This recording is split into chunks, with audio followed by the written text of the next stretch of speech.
They told her the house had burned down. The report said no survivors. But last week, Clara received a letter. Typed yellowed, no return address. Just 6 words. Come home, Clara, the house misses you. The house shouldn't exist. But it does. And tonight, she's going back. Clara hadn't thought about the house in years. It had been erased like a chapter ripped from a book. Burned, gone. 12 years ago, when she was just 16, the house caught fire in the middle of the night. Her parents died inside. Her younger sister, Eliza, went missing. No trace, no bones, no answers. The house was declared condemned.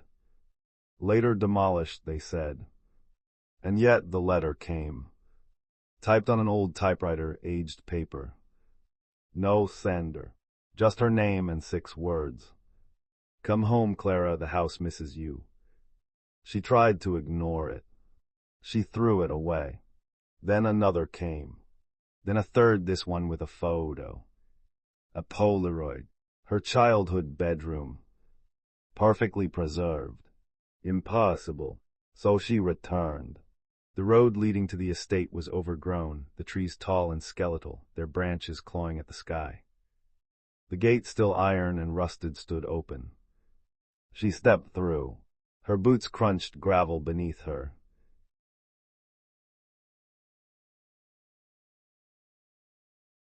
Then she saw it.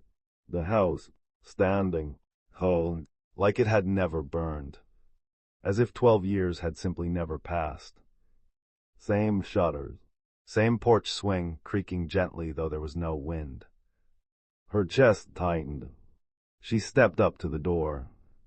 It opened for her. Not a creak, not a groan. A quiet welcome. Inside, the air was cold and damp, like the breath of something ancient. The wooden floors moaned softly beneath her weight. She took a few cautious steps inside. And then, a whisper, faint, gentle, coming from behind the walls. It didn't say anything at first, just breath. As if the house had lungs and it had just noticed her. A chill danced down her spine. She reached for her phone, but there was no signal. Of course, the door creaked shut behind her. Not slammed, just slowly, like it was satisfied. And that was when she knew. She was not alone in this house. Something remembered her. And something had been waiting.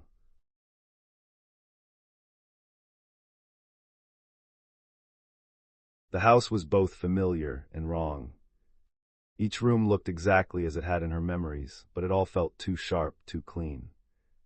Like someone had reconstructed the past with surgical precision. As she explored, she noticed small things. The clock in the hallway was still stuck at 3:17. The antique vase her mother loved was whole, though she remembered it shattering the day before the fire. Even the smell, lavender soap and old cedar, was the same. Too same.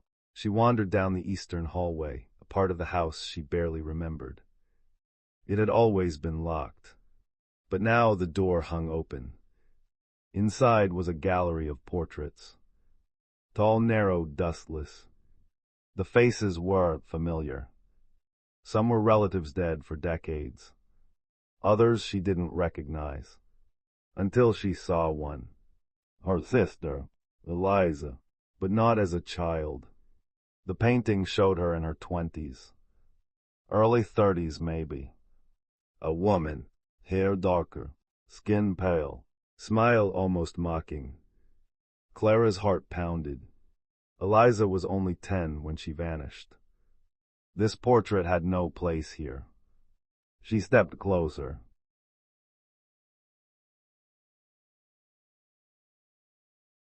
The plaque beneath read, "Eliza, forever waiting." Suddenly, the eyes in the portrait moved.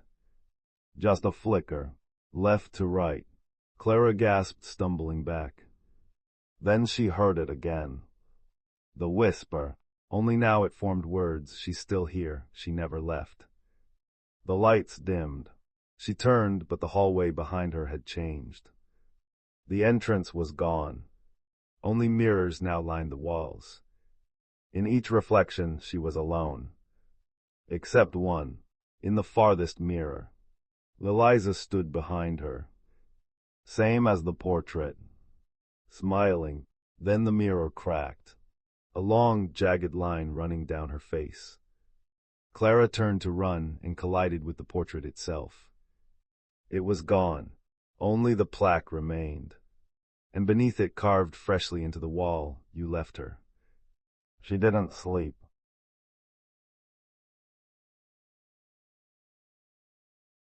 How could she? Whispers echoed from the walls every few minutes, some soft, some laughing. Every time she closed her eyes, she saw Eliza's smile in the dark. At 3:17 a.m. something changed. The air shifted. The music box in her old room began to play. She hadn't touched it. Then she heard crying. A child, faint, muffled, coming from beneath the floorboards. The cellar. The basement had always been locked, even before the fire. Their parents never let them down there. Now the door stood open. The air inside was freezing. She descended slowly, flashlight in hand. The deeper she went, the louder the crying became. But it wasn't just crying anymore. It was calling her name. Clara. She reached the bottom. Mold covered the walls. Old toys lay broken in the corner dolls with missing eyes, wooden blocks scorched black. And then she saw it. A trunk. Old. Rotting. She opened it.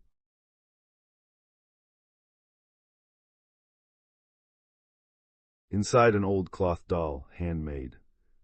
Its face was stitched with human hair, its teeth too real. And underneath it, bones, small, human, Eliza's. A scream built in Clara's throat, but a voice cut through the silence. You never came back. Clara turned. Eliza was there. Not 10 years old.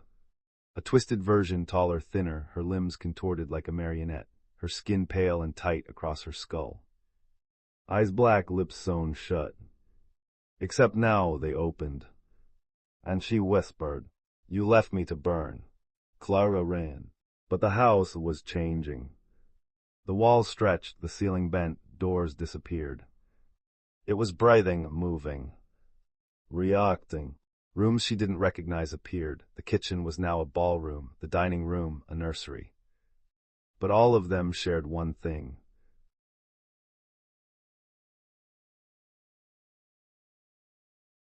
Mirrors. Each mirror showed a version of Clara, dead, screaming, on fire. And in every one Eliza was there, watching. She fled to her childhood room. The door slammed shut behind her. The music box was playing again. Same lullaby, slower now. She grabbed the box and threw it, but it vanished before it hit the wall. Then on the bed, the doll from the basement.